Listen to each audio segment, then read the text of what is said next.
We say the future belongs to people who get up early in the morning. Yeah, man, my get to like some gags, some my vibes at 6 in the morning. 6 in the morning.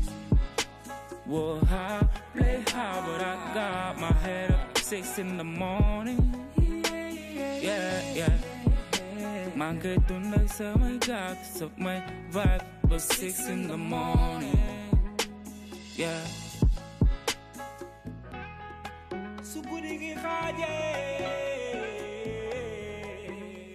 Alors, Ngoné est une femme sénégalaise, une épouse, une maman de 4 enfants. Elle est née et a grandi au Sénégal, à Dakar, et a passé une partie de sa vie, 8 ans, en France, dans le cadre de ses études et d'une petite expérience professionnelle.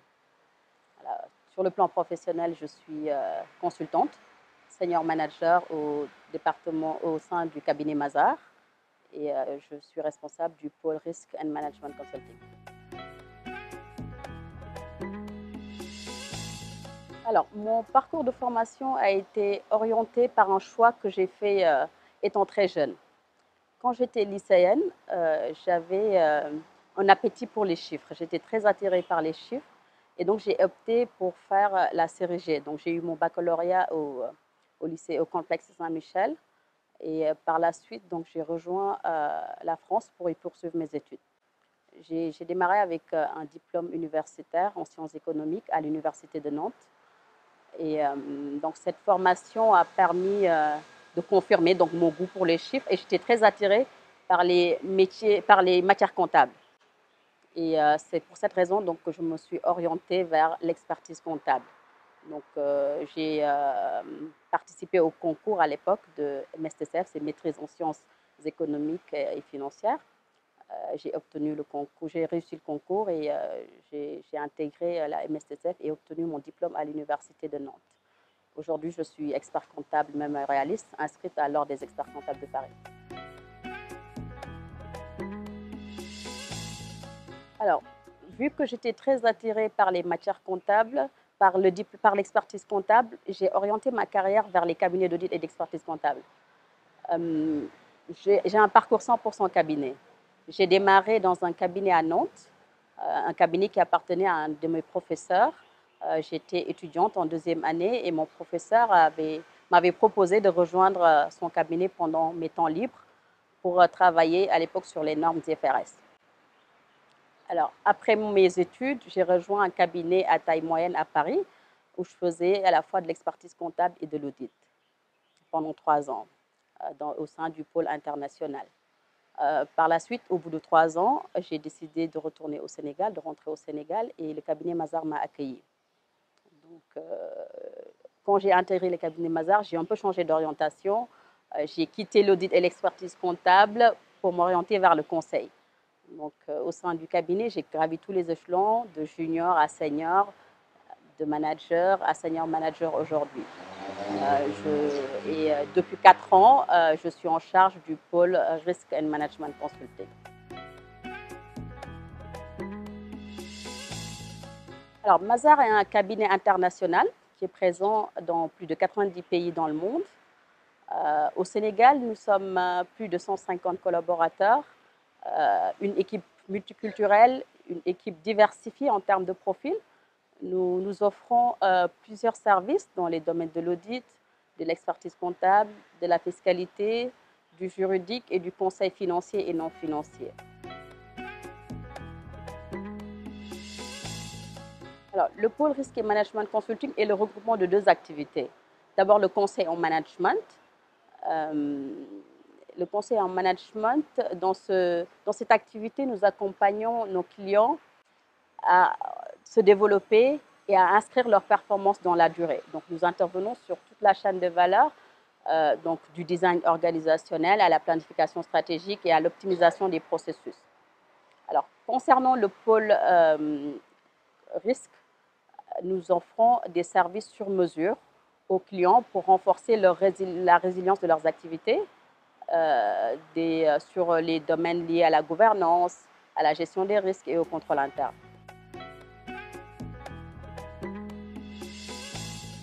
Alors, En tant que responsable du pôle, j'ai essentiellement trois missions, trois principales missions. La première, c'est sur le volet technique. Je suis en charge de piloter les différentes missions du pôle.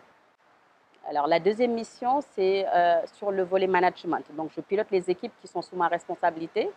Et la troisième mission est liée au volet commercial. Donc, j'ai une très forte responsabilité en matière de développement commercial.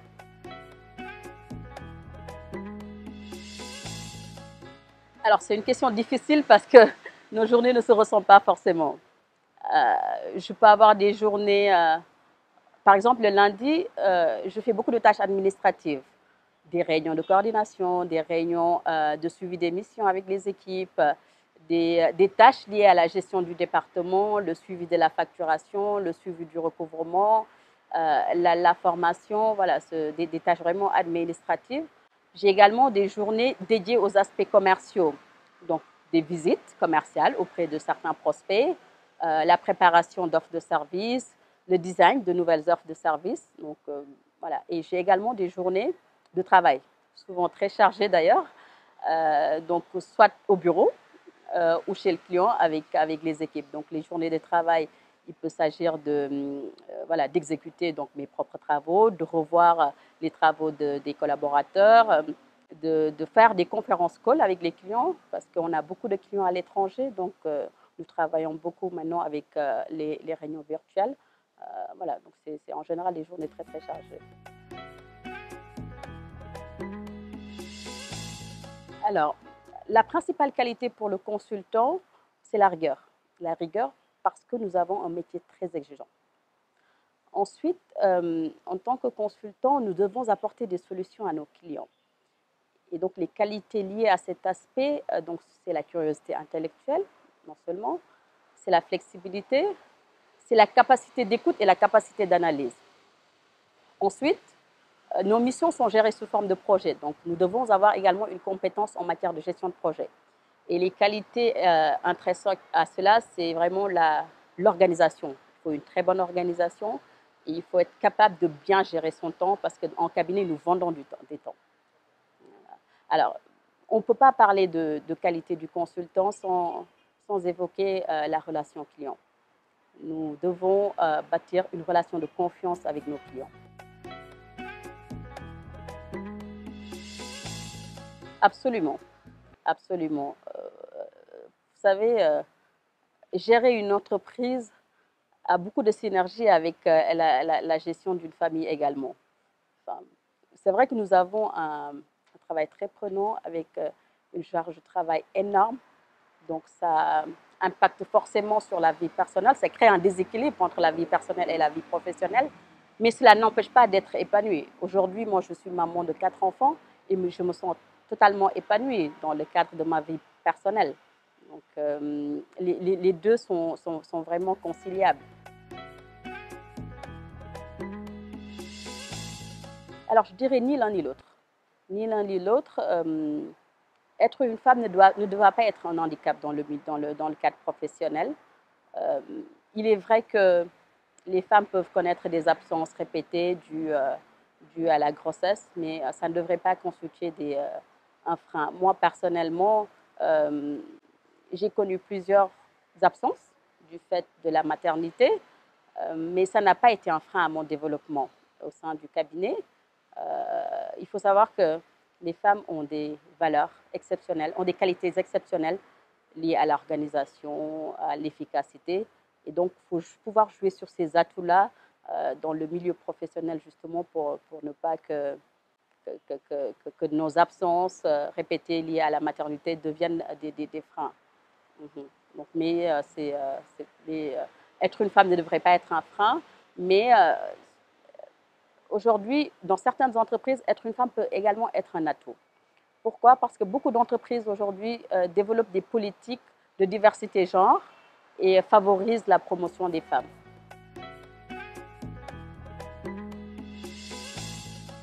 Alors, le conseil que je donnerais aux femmes, c'est qu'il faut y croire. Il faut y croire. La quête de responsabilité est totalement conciliable avec la situation de femme, la situation d'épouse, la situation de maman. Comme je le disais tantôt, nous avons des valeurs exceptionnelles, des qualités exceptionnelles, pardon, donc, sur lesquelles nous pouvons jouer justement pour atteindre le niveau de responsabilité voulu. Donc, certaines femmes se mettent des barrières, se mettent un plafond de verre lorsqu'elles changent de situation matrimoniale ou lorsqu'elles ont des enfants, mais ça ne doit pas être constitué des freins pour atteindre les responsabilités voulues. Donc c'est vraiment possible, nous sommes très fortes, nous sommes braves, donc nous pouvons atteindre le niveau de responsabilité voulu tout en étant épanouis sur le plan personnel.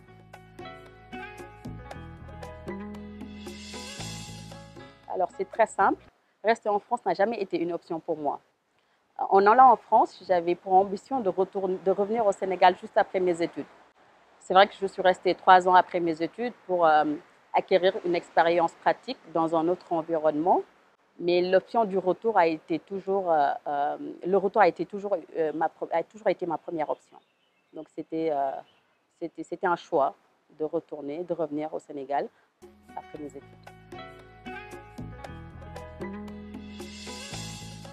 Si c'était à refaire, je l'aurais fait plus tôt. Je l'aurais fait plus tôt parce que je me sens beaucoup plus épanouie au Sénégal sur le plan professionnel et sur le plan personnel.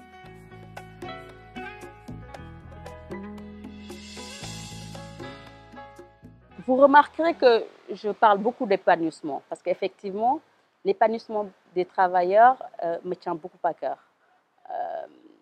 Vous savez, beaucoup de travailleurs considèrent leur travail comme une contrainte, comme un moyen de gagner de l'argent. Et à mon avis, ça ne devrait pas être le cas parce que dans ce cas-là, on ne se sent pas forcément épanoui dans son travail parce que c'est vraiment une contrainte pour la personne. Mais l'épanouissement, on peut y arriver si les deux parties, c'est-à-dire l'employeur et l'employé, chacun il joue son rôle. L'employeur, effectivement, doit favoriser un environnement propice, que ce soit sur les conditions de travail, sur la rémunération, sur le style de management, sur plusieurs dimensions, sur la nature du travail, sur plusieurs dimensions.